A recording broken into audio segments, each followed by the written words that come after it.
First ever factory outlet Mukunda jewelleries Kukatpally, Khammam, Kothapet, Somajiguda, Hanumakonda and Suchitra. కొంతమంది అయితే చనిపోయినటువంటి వాళ్ళ ఫోటో గుళ్ళో పెట్టి లేదంటే పూజ చేసుకునేటటువంటి ప్రదేశంలో పెట్టి కూడా అక్కడ వాళ్ళకు పూజ చేస్తూ ఉన్నారు.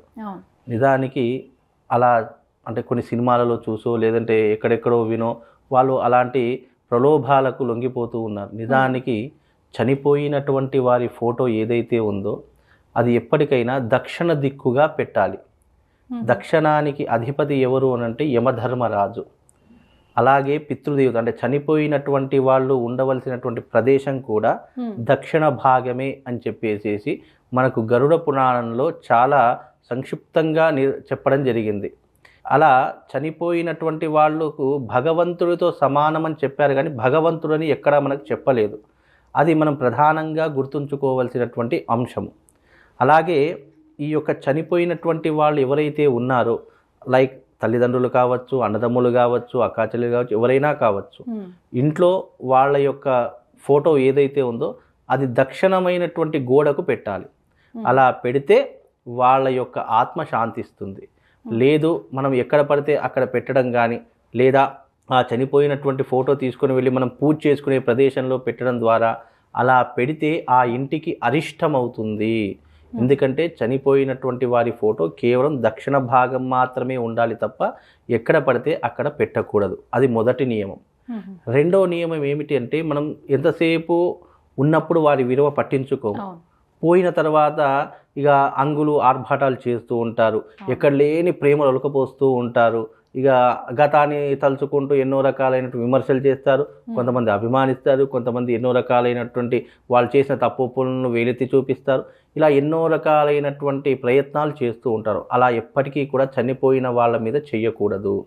అలాగే చనిపోయిన వాళ్ళు ఎవరైతే ఉన్నారో వాళ్ళ తిథి వచ్చినప్పుడు, నక్షత్రం వచ్చినప్పుడు, లేదా రోజు వచ్చినప్పుడు, ఎందుకంటే కొంతమంది వాళ్ళ యొక్క ఆచారం ప్రకారం తిథి ప్రకారం చేస్తూ ఉంటారు, నక్షత్ర ప్రకారం చేస్తూ ఉంటారు, అలాగే వారం ప్రకారం, రోజు ప్రకారం, డేట్ వైజ్ ఇలా వాళ్ళ యొక్క తిథులను నిర్వర్తిస్తూ ఉంటారు. ప్రతి ఒక్క మనిషి కూడా వాళ్ళ తిథి వచ్చినప్పుడు వాళ్ళ మరణం రోజు ఏదైతే ఉందో ఆ తిథి వారం కానీ నక్షత్రం ఏదైతే వస్తుందో ఆ రోజున తప్పకుండా ఆ ఫోటోని మళ్ళీ అక్కడి నుంచి తీసి దాన్ని శుద్ధి చేసి తప్పకుండా దానికి నైవేద్యం పెట్టాలి. అలా ఏ ఇంట్లోనైతే నైవేద్యం పెట్టకుండా ఆ ఫోటోని ఫోటోలాగానే పెడతారో ఆ ఇంటికి దరిద్ర లక్ష్మి తాండవం చేస్తుందట. ఎందుకంటే పోయినటువంటి వాళ్ళు ఎవరైతే ఉన్నారో వారు దైవ సమానులు అని చెప్పారు, కానీ దైవంతో సమానమని కాదు.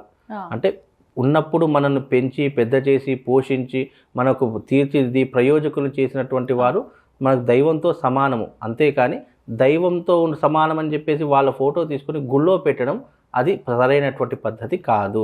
ఎందుకంటే సినిమాలో కొన్ని డైలాగుల కోసమో ఏదో ఒక దానికోసమో రాసి అయ్యో దేవుడి ఇంట్లో పెట్టొచ్చు కదా, వాళ్ళు కూడా దైవ సమానం ఇట్లా కొన్ని వింటూ ఉంటారు.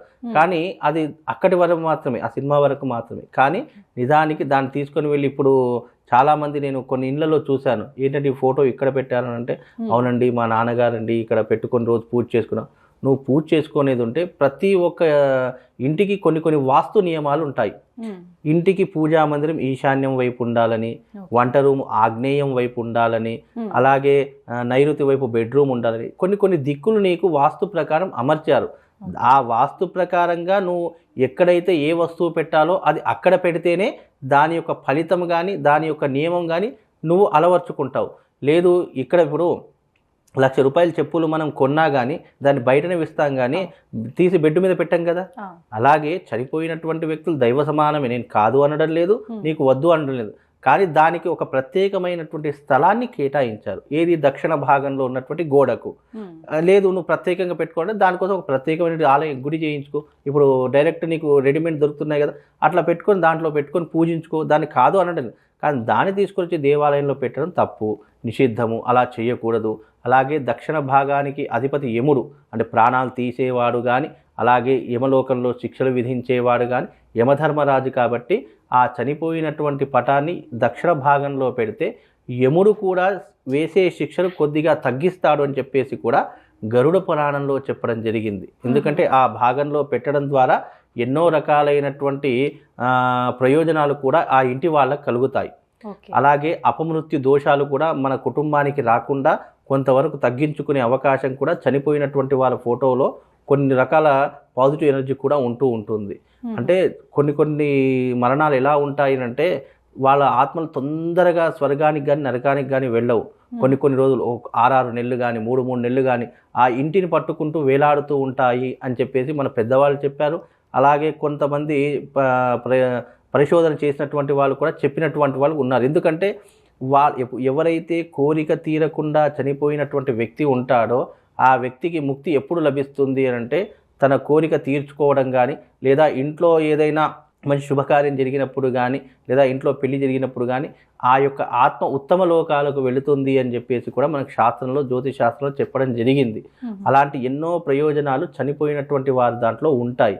కాబట్టి మీరు అడిగినటువంటి ప్రశ్న ఏంటంటే చనిపోయినటువంటి వారి ఫోటో ఎప్పుడూ కూడా దక్షిణ భాగంలోనే ఉండాలి. అది వాస్తు ప్రకారం కానివ్వండి, లేదా ధర్మం ప్రకారం కానివ్వండి, ఆ ప్రదేశంలో ఉంటేనే ఇంట్లో ఉన్నటువంటి వాళ్లకు మంచి జరుగుతుంది. అలాగే అక్కడ ఆ దక్షిణ భాగంలో పెట్టినటువంటి ఏదైతే తల్లిదండ్రులు కానివ్వండి, మరణించినటువంటి ఎవరి ఫోటో అయినా సరే రోజుకు ఒకసారైనా దానికి దండం పెట్టుకోవాలని చెప్పేసి కూడా మనకు శాస్త్రము చెప్పడం జరిగింది. ఇది దీని యొక్క నిర్ణయం. కొంతమంది బెడ్రూమ్లలో మెయిన్ డోర్కి ఎదురుగా కూడా ఇట్లా పెడుతుంటారు. పెట్టుకోకూడదండి, అలా ఎప్పటికీ కూడా పెట్టుకోరు. దానికి భాగము దక్షిణ భాగం మాత్రమే, అంతేకాని మెయిన్ డోర్కి ఎదురుగా కానీ బెడ్రూమ్లో కానీ ఇలా ఎక్కడ పడితే అక్కడ పెట్టుకోకూడదు. అది వాస్తు దోషంగా కూడా పడుతుంది. అలాగే ఇంట్లో అరిష్టాలు కూడా జరిగే అవకాశం ఉంటుంది. కనుక అలాంటివి పెట్టుకోకూడదు. ఎప్పుడైతే దక్షిణ భాగంలోనే పెట్టుకోవాలి. ఓకే గురుగారు, చాలా చక్కగా తెలియజేశారు. ధన్యవాదాలు. శ్రీమాత.